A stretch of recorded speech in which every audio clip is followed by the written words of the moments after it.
Scott kind of jumped ahead of us, so it had to be this year. So I gave him this one, that's fine. He usually has to do kind of the more the data-driven kinds of stuff. And we usually try to get a little bit more creative in what we're presenting in my half of things. So if you remember a couple years ago, I think when the Chamber recognized Glenn Fensky, we unveiled a little game called Economic Entanglement. We're going to break that out again this year, so you guys are going to be on the hook to compete.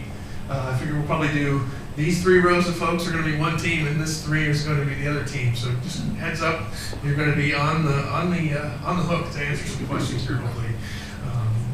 Before we do get into it a little bit, I'm going to certainly address certainly the pressing topic of the day as of certainly as of Tuesday night.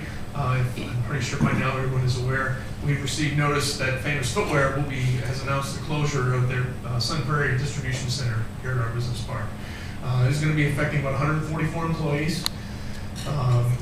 We're a little surprised, certainly, because we have actually been in pretty regular communication with the staff here in Sun Prairie. Todd, their operations manager, a great guy, good community supporter, was extremely positive on the outlook of how things were going here.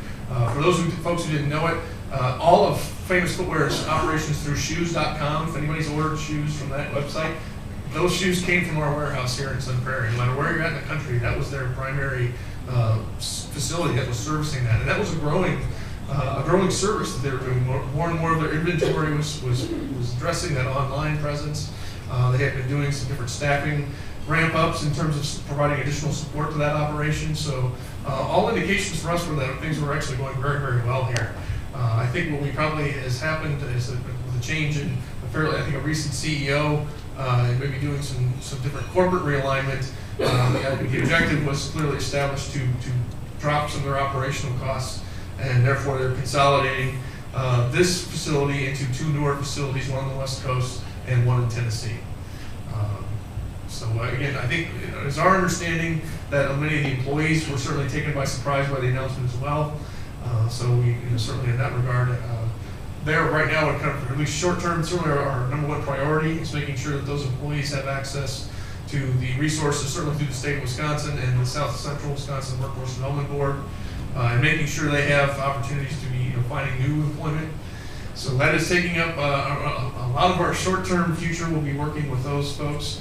We do have a phone call scheduled with some executives at Brown Shoe this afternoon to confirm that this is a done decision and there's no turning back. We are going to at least make the overture and see if there's anything we can do to make them change their mind.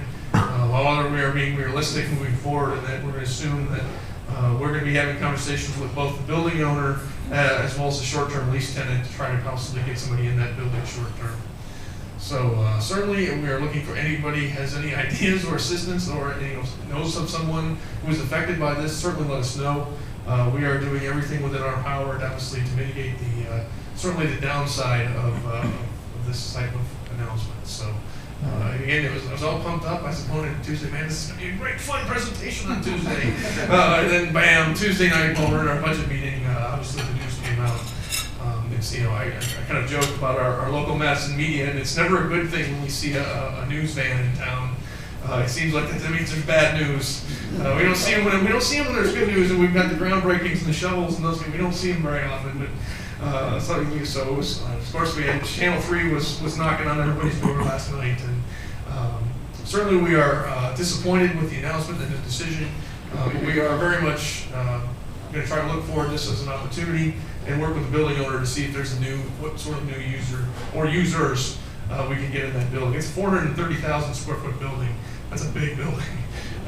So it's not exactly, those folks start kind of walking around looking for space.